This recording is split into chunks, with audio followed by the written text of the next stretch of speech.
تم نے لڑے بغیر یہ شہر لے لیا ہے۔ اگر تمہارا ایمان ہوتا تو تمہیں نہ لوٹ مار کی ہوش رہتی، نہ تم کسی عورت کی طرف دیکھتے۔ جو سامان تم نے لوگوں کے گھروں سے اٹھایا ہے وہ یہیں رکھ دو۔ جزیے کی واپسی کی ایک تاریخی حقیقت ہے۔ بلازری، ابو سعید، ابن حشام اور طبری نے لکھا ہے کہ خالد رضی اللہ عنہ کے مشورے پر جب سالار اعلیٰ ابو عبیدہ رضی اللہ عنہ نے مفتوحہ قصبے اور شہر چھوڑ کر جابیہ کے مقام پر تمام دستوں کا اکٹھا ہونے کا حکم دیا تو انہوں نے حمص کے چند ایک سرکردہ افراد کو بلایا اور انہیں بتایا کہ وہ حمص سے جا رہے ہیں۔ پہلے تو ان افراد کو یقین نہ آیا۔ جب یقین آیا تو انہوں نے افسوس کا اظہار کیا۔ ہم نے پہلی بار عدل و انصاف دیکھا تھا۔ ایک شہری نے کہا، ہم نے ظلم، جبر اور بے انصافی کا راج دیکھا تھا۔ آپ ہمیں عدل و انصاف اور عزت و آبرو سے محروم کر کے پھر ہمیں ظالموں کے حوالے کر کے جا رہے ہیں۔ اللہ نے چاہا تو ہم پھر آ جائیں گے۔ حضرت ابو عبیدہ رضی اللہ عنہ نے کہا، میں نے تمہیں وہ جزیہ واپس دینے کے لیے بلایا ہے جو ہم نے تم سے وصول کیا تھا۔ نہیں، شہریوں کے نمائندوں نے متفقہ طور پر احتجاج کیا، ہم اپنا جزیہ واپس نہیں لیں گے، یہ جزیہ ہم پر حرام ہو گیا ہے۔ ابو عبیدہ رضی اللہ عنہ نے کہا، ہم نے تم سے اس معاہدے پر جزیہ لیا تھا کہ ہم تمہاری حفاظت کے ذمہ دار ہوں گے، لیکن ہم تمہیں ان لوگوں کے رحم و کرم پر چھوڑ کر جا رہے ہیں جنہیں تم ظالم اور جابر سمجھتے ہو۔ ہم تمہاری حفاظت اور سلامتی کا معاہدہ پورا نہیں کر سکے، تم اپنا جزیہ واپس لے لو اور یہ تمام شہریوں کو واپس کر دینا۔ ایک مورخ ابو یوسف نے لکھا ہے کہ حمص کے شہری جو پہلے ہی مسلمانوں کے سلوک، انتظام اور عدل و انصاف سے متاثر تھے، جزیے کی واپسی سے اور زیادہ متاثر ہوئے۔ حد یہ کہ حمص میں جو یہودی مقیم تھے، ان کے نمائندے نے ابو عبیدہ رضی اللہ عنہ سے کہا کہ حمص میں اب وہی حکمران داخل ہو سکے گا جو فوجی طاقت کے بل بوتے پر آئے گا، ورنہ وہ کسی اور کو اپنے اوپر حاکم تسلیم نہیں کریں گے۔ ایک یہودی کے منہ سے مسلمانوں کی حمایت کے الفاظ اس وجہ سے حیران کن ہیں کہ یہودی مسلمانوں کے بدترین دشمن تھے۔ رومی فوج کا سالار قناطیر ہرقل کے منصوبے کے مطابق دمشق پر حملہ کرنے گیا تو وہاں اسے اسلامی فوج کا کوئی آدمی نظر نہ آیا۔ مسلمان دمشق سے نکل کر جابیہ چلے گئے تھے۔ ابو عبیدہ رضی اللہ عنہ نے ان تمام سالاروں کو جو مفتوحہ جگہوں کے حاکم مقرر ہوئے تھے حکم بھیجا تھا کہ وہاں سے کوچ کرنے سے پہلے لوگوں کو جزیے کی رقم واپس کر دی جائے، کیونکہ ہم ان کی حفاظت نہیں کر سکے۔ چنانچہ دمشق کے شہریوں کو بھی جزیہ واپس کر دیا گیا تھا۔ اس طرح مسلمان اپنے پیچھے بڑا اچھا تاثر چھوڑ کر آئے تھے، لیکن وہ اس علاقے سے نکلے نہیں۔ تمام دستے دریائے یرموک سے 7-8 میل دور جابیہ کے مقام پر اکٹھے ہو گئے۔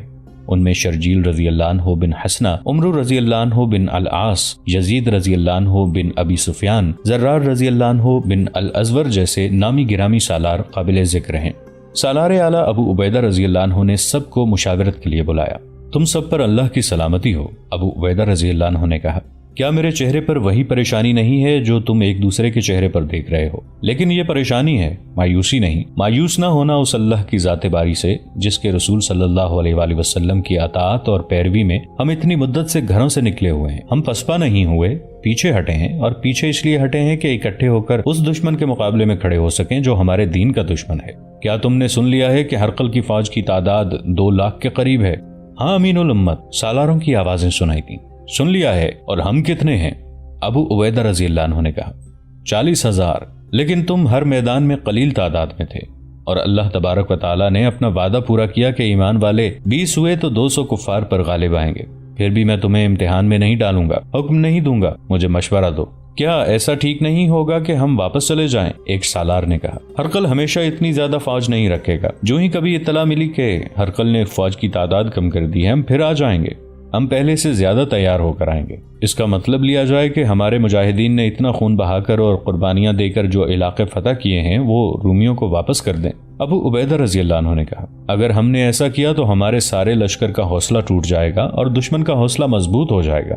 رومی فوج پر ہم نے جو دھاک بٹائی ہے وہ ختم ہو جائے گی، ہم فیصلہ کن جنگ لڑیں گے۔ ایک اور سالار نے کہا، فتح اور شکست اللہ کے ہاتھ میں ہے۔ اس مشورے پر زیادہ تر سالاروں نے لبیک کہا۔ لڑے بغیر واپس گئے تو مدینہ والوں کو کیا منہ دکھائیں گے؟ پھر پسپائی بھی ہماری روایت بن جائے گی۔ اپنے بچوں کو یہ سبق ملے گا کہ دشمن قوی ہو تو بھاگا بھی جا سکتا ہے۔ ابو عبیدہ رضی اللہ عنہ نے خالد رضی اللہ عنہ کی طرف دیکھا جو بالکل خاموش بیٹھے تھے۔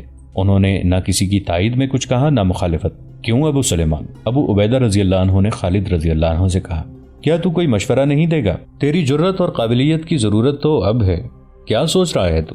ابن عبداللہ، خالد رضی اللہ عنہ نے کہا، جس کسی نے جو کچھ بھی کہا ہے وہ اپنے خیال کے مطابق ٹھیک کہا ہے، لیکن میں کچھ اور کہنا چاہتا ہوں۔ میں یہ بھی کہنا چاہتا ہوں کہ سب نے مل کر جو فیصلہ کیا میں اس کا پابند رہوں گا اور تیرا ہر حکم مانوں گا۔ تو جو کچھ کہنا چاہتا ہے کہہ دے ابو سلیمان، ابو عبیدہ رضی اللہ عنہ نے کہا۔ مجھے تیری رائے کی ضرورت ہے۔ پہلی بات یہ ہے امین الامت، خالد رضی اللہ عنہ نے کہا، ہم بڑی خطرناک جگہ پر آ کر بیٹھ گئے ہیں۔ یہاں سے تھوڑی ہی دور قیصاریہ میں رومیوں کی فوج موجود ہے، اس کی نفری 40,000 ہے اور اس کا سالار ہرقل کا ایک بیٹا قسطنطین ہے۔ ہماری تعداد اتنی ہے جتنی اکیلے قسطنطین کی ہے۔ ہم ایسی جگہ پر ہیں کہ وہ ہم پر عقب سے آسانی سے حملہ کر سکتا ہے۔ ایسا حملہ وہ اس وقت کرے گا جب سامنے سے ہم پر ہرقل کی فوج حملہ کرے گی۔ ہمیں یرموک کے مقام پر چلے جانا چاہیے۔ وہ زمین گھڑ سوار دستوں کے لڑنے کے لیے بہت اچھی ہے، اور ایک فائدہ یہ بھی ہے کہ مدینہ سے کمک اور رسد کا راستہ کھلا رہے گا۔ ابو عبیدہ رضی اللہ عنہ نے دوسرے سالاروں کی طرف دیکھا۔ سب نے کہا کہ اس سے بہتر اور کوئی تجویز نہیں ہو سکتی۔ ابو عبیدہ رضی اللہ عنہ نے اسی وقت جابیہ سے یرموک کی طرف کوچ کا حکم دے دیا اور خالد رضی اللہ عنہ کو فوج کے عقبی گارڈ کے طور پر پیچھے رہنے دیا۔ خالد رضی اللہ عنہ کو ان 4,000 سواروں کے دستے کی کمان دی گئی جو خالد رضی اللہ عنہ نے تیار کیا تھا۔ یہ سب منتخب شہ سوار تھے، یہ دستہ جم کر نہیں گھوم پھر کر لڑتا تھا۔ یہ خالد رضی اللہ عنہ کی اپنی جاسوسی تھی کہ انہوں نے معلوم کر لیا تھا کہ قیصاریہ میں ہرقل کی جو فوج ہے اس کی نفری 40,000 اور اس کا سالار ہرقل کا بیٹا قسطنطین ہے۔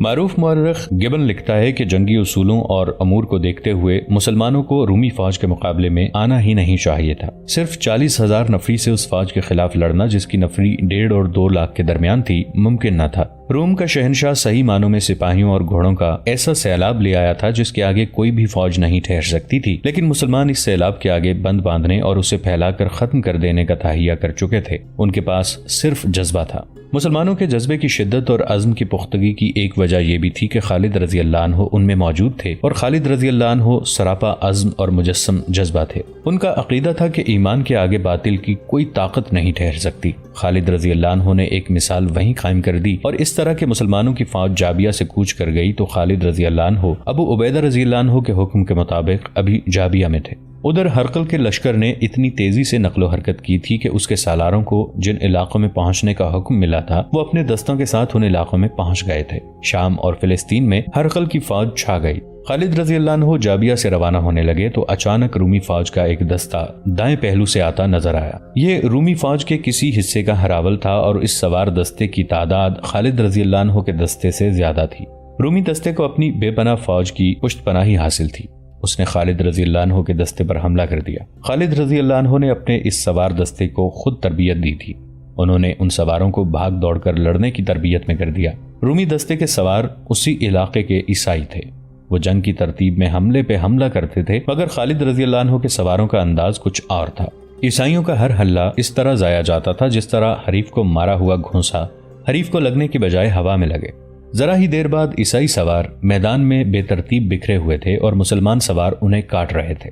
خالد رضی اللہ عنہ نے اپنا مخصوص نعرہ لگایا، میں خالد ابن الولید ہوں۔ جب یہ نعرہ لگایا تو مارکے کی صورت ہی بدل گئی۔ خالد رضی اللہ عنہ کا یہ نعرہ پہلے ہی رومی فوج میں مشہور تھا اور اس نعرے کے ساتھ ایک دہشت وابستہ تھی۔ عیسائی سواروں کی تنظیم پہلے ہی بکھر گئی تھی اور مسلمان سوار ان پر غالب آ گئے تھے۔ خالد رضی اللہ عنہ کے نعرے نے رہی صحیح کسر پوری کر دی اور عیسائی سوار افراتفری کے عالم میں بھاگنے لگے۔ خالد رضی اللہ عنہ یہ مارکہ ختم ہوتے ہی اپنے لشکر کی طرف روانہ ہوئے، بلکہ 2-3 دن وہیں موجود رہے۔ انہیں توقع تھی کہ رومی فوج کا یہ حصہ اپنے ہراول کا انتقام لینے آگے آئے گا۔ خالد رضی اللہ عنہ رومیوں کو یہ تاثر دینا چاہتے تھے کہ مسلمان کہیں بھاگ نہیں گئے، یہی ہیں اور زندہ و بیدار لڑنے کے لیے تیار ہیں۔ رومی آگے نہ گئے اور خالد رضی اللہ عنہ اپنے لشکر سے جا ملے۔ گبن نے لکھا ہے کہ رومی اسی ایک جھڑپ سے ہی محتاط ہو گئے تھے۔ خالد رضی اللہ عنہ ابو عبیدہ رضی اللہ عنہ کے پاس پہنچے تو انہوں نے اس میدان کا جائزہ لیا۔ لڑائی کے لیے یہ ہر لحاظ سے موزوں نظر آیا۔ اس طرح مسلمانوں کو اپنی پسند کے میدان کا فائدہ حاصل ہو گیا۔ رومی ایک تو اسے بہت بڑی کامیابی سمجھ رہے تھے کہ انہوں نے مسلمانوں سے مفتوحہ علاقے لے لیے تھے، اور وہ اس لیے بھی خوش تھے کہ انہوں نے اس دور کی سب سے بڑی فوج بنا لی تھی۔ یہی وجہ تھی کہ وہ مسلمانوں کے پیچھے پیچھے چلے آ رہے تھے۔ ابو عبیدہ رضی اللہ عنہ نے خالد رضی اللہ عنہ کے مشوروں کے مطابق اپنے دستوں کو لڑائی کی ترتیب میں کر دیا اور اسی ترتیب میں ڈیرے ڈال دیے۔ وہ خیمہ زن ہونے کی بجائے تیاری کی حالت میں رہے۔ انہوں نے اپنے بائیں پہلو کو محفوظ رکھنے کے لیے پہاڑیوں سے فائدہ اٹھایا۔ مسلمانوں کے محاذ کی لمبائی کم و بیش 11 میل تھی اور گہرائی کچھ بھی نہیں تھی۔ دوستو، آج کے لیے اتنا ہی۔ اسی کہانی کی اگلی قسط کے ساتھ بہت جلد حاضر ہوں گے۔ نیچے کامنٹ سیکشن میں اپنی رائے کا اظہار ضرور کیجیے گا۔ ہمارے اس چینل کو سبسکرائب کر کے نیچے موجود بیل آئیکن کو بھی ضرور کلک کیجیے گا۔ اگلی ملاقات تک کے لیے ہمارا اور آپ کا اللہ نگہبان۔